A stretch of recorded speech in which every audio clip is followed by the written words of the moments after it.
Pharynx topic है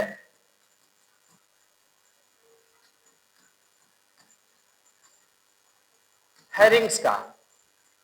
पता है क्या है? ग्रसनी है। मुंह के बाद पाचन का क्रिया यहां ही शुरू मुंह से होता है, लेकिन आगे ग्रसनी हेल्प करता है भोजन को पचाने में। तो पाचन की क्रिया के लिए फेरिंग्स को भी हम लोग जानते हैं, ग्रसनी को जानते हैं। और फेरिंग्स को जब आप जानते हैं कि पाचन की क्रिया में भाग लेता है, ऐसे मुंह के बाद इसका स्थान दूसरे नंबर पर है। मुख है और मुख के बाद फेरिंग्स है, ग्रसनी है।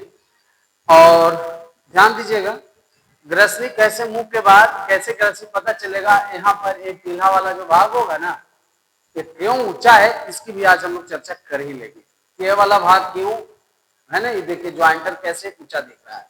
तो फेरिंग्स को देखा गया कि फेरिंग्स क्या करोगे, तो कहा कि पाचन क्रिया का हम दूसरे स्थान पर अपना नाम दर्ज किया हूं, कि दूसरे स्थान पर मेरा नाम है कि मैं भी भोजन को पाचन में भाग लेता हूं।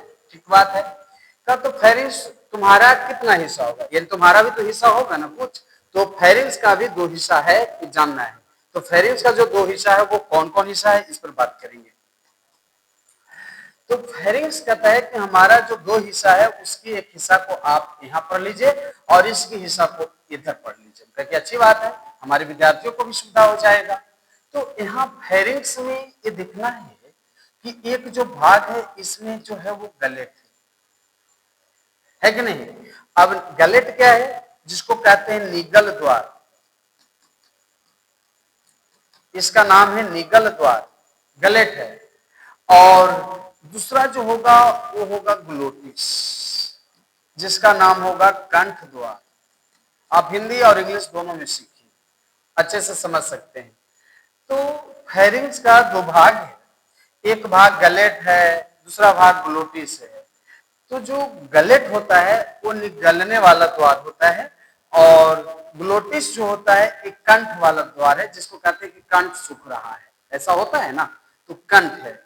अब जब जो निगलने वाला द्वार है, ये कहता है कि हम भी आगे चलकर कहीं न कहीं खुलेंगे। कहां खुलोगे, कहा तो इसको कहना है कि हम आगे चलकर किसी में मिल जाएंगे। कहा तो मिल जाओ, कहा कि मिलेंगे इसमें, ओएसोफेगस में। अब ओएसोफेगस को क्या कहते हैं, तो ओएसोफेगस को कहते हैं ग्रास नली। ये समझिए, ओएसोफेगस को ग्रास नली कहेंगे। तो जो गलेट है वो आएगा ओएसोफेगस में, और ओएसोफेगस का काम यहाँ देखिए क्या चीज का है, ग्रास नली का काम कर रहा है ओएसोफेगस। तो यहाँ पर फेरिंग्स जिसका नाम निगल द्वार है, और निगल द्वार आगे चलकर किस में खुल रहा है, ओएसोफेगस ग्रास नली में खुल रहा है। अब आप ही लोग समझें कि जो ग्रास नली है वो ग्रास नली जिसका नाम है ओएसोफेगस, यहाँ पर ये देखना है। और ओएसोफेगस, और इस तरह से आप लोग को ये देखना होगा कि ओएसोफेगस में आपको इसके बाद में ये तीसरे डाउन पर इसी को मैं बताऊंगा, तीसरे डाउन पर इसी का नाम आएगा। और यहाँ पर कंठ द्वार है ना, ये जाकर के खुलेगा ट्रैकिया में, ये ट्रैकिया में चला जाएगा। तो अब यानी यहां देखना है कि ये ट्रैकिया में चला जाएगा। ट्रैकिया का नाम है श्वास नली। आप समझ सकते हैं। तो दोनों कहां मिलता है, आपके यहां ऑब्जेक्टिव भी बनेगा कि कंठ द्वार आगे चलकर किस में खुलेगा, तो श्वास नली में। और गलेट किस में खुलेगा, तो ग्रास नली में। यानी यहाँ ग्रास नली श्वास नली, दोनों नाम देखिए नली से, ग्रास नली श्वास नली, ग्रास नली श्वास नली नाम आ रहा है ना।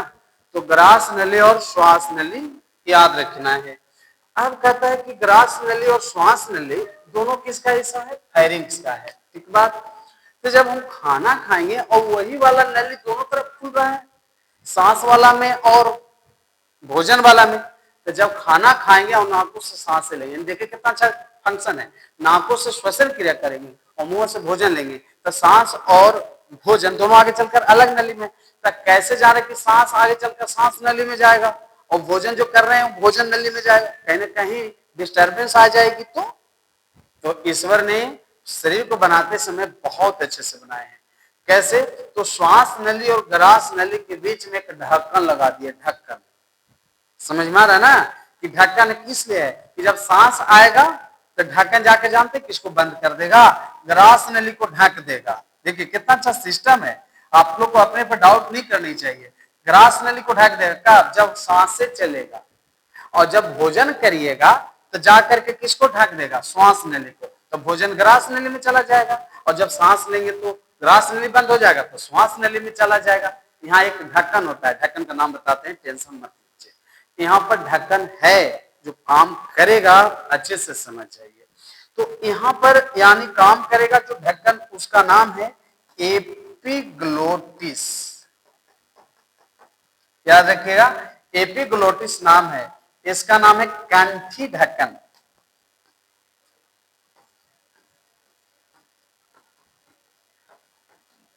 यहां पर ये है कंठी ढक्कन है, एपिग्लोटिस है।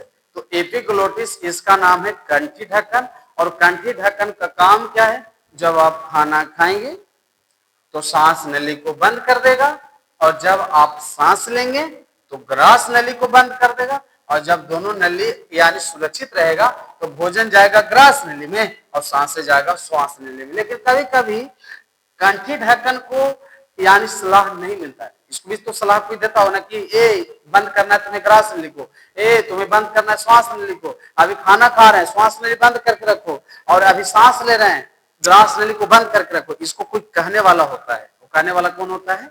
सेंट्रल नर्वस सिस्टम, केंद्रीय तंत्रिका तंत्र। ये सलाह देता है कि तुम्हें अभी क्या करना है और क्या अभी नहीं करना है, ये चीज को समझो। तो कभी कभी हम लोग खाते समय कभी कभी ध्यान हम लोग को बढ़ जाता है, कभी कभी हम लोग कहीं और सोचने लगते हैं, यहाँ हैं तो और लोग क्या कर रहे होंगे, और लोग वहां हैं हम यहाँ क्या कर रहे हैं। तो ऐसे ऐसे तरह की बातें दिमाग में चलने लगता है। तो यानी जब आप खाना खा रहे हैं और आपका माइंड कहीं और चल रहा है, तो इस समय क्या करता है कि निर्णय नहीं मिलने के कारण एपिग्लोटिस खाना खाते समय जाके क्या करता है कि ग्रासे नली को बंद कर देता है खाना खाते समय। तो खाना जो खाए तो चूंकि जिधर मुंह खुला रहेगा उधर जाएगा, तो खाया हुआ खाना जो है श्वास नली में प्रवेश कर जाता है, श्वास नली में प्रवेश कर जाता है, क्योंकि ये बंद हो गया। अब एपिग्लोटिस पूछा कि कहां जाए, कहां जाए, किधर जाए, तो पता नहीं चला। तो एपिग्लोटिस जाकर के क्या किया कि ग्रास नली को ही बंद कर रह गया और चला गया भोजन श्वास नली में। जब श्वास नली में जाता तो श्वास नली चूंकि दो फेफड़ा में खुलता है, तो फेफड़ा तरफ जब भोजन जाने लगा तो फेफड़ा में कुछ अनुभव हुआ, अरे सांस की जगह भोजन आ रहा है, ये क्या हुआ, ऐसा क्यों हो रहा है? तो श्वास नली का जो फेफड़ा है वो फेफड़ा सिकुड़ता है तो अंदर से हवाएं ऊपर की ओर आती है और भोजन जा रहा होता है, भोजन पर जो नीचे से एयर होता है ना वो धक्का देता है, और जब धक्का देता है तो मुंह नाक सब होते हुए अगर आगे आ जाता है, इसको कहते हैं सरक जाना। इसको कहते हैं भोजन को क्या हो जाना, सरक जाना। तो भोजन कैसे सरका? घंटी ढक्कन के कारण जो एपिग्लोटिस है, एपिग्लोटिस यदि ग्रास नली को न बंद करके श्वास नली को बंद करके रखता तो भोजन ग्रास नली में जाता है, और यदि इस ग्रास नली को बंद कर रह गया और भोजन चल गया श्वास नली में, तो श्वास नली में भोजन जाकर तो सरक भी न करेगा, वहां से बताइए नीचे से धक्का मिलेगा तो तेज गति से वो भैकम मरेगा, और तेज गति से जब मूवमेंट होगी तो वो नाकों से बाहर निकला। इसको कहते हैं कि खाना खाते समय कहीं और याद आना, कुछ और याद करना, किसी और के बारे में सोचना, या खाना खाते